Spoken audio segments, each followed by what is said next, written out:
নমস্কার বন্ধুরা, সুপ্রভাত।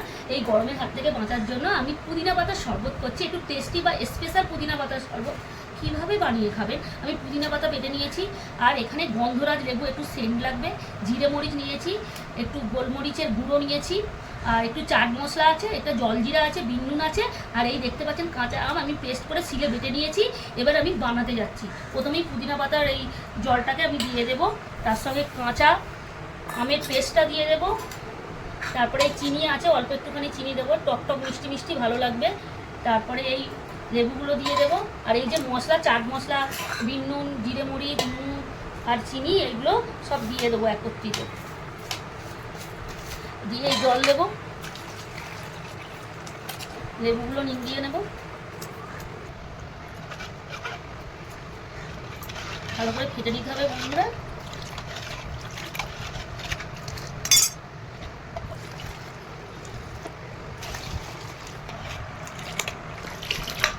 বন্ধুরা আমি এবার পাইল করে নেব। এইভাবে গরমের হাত থেকে রক্ষা করার জন্য এরকম আম, পুদিনা আর গন্ধরাজ লেবু শরবত করে খাবেন।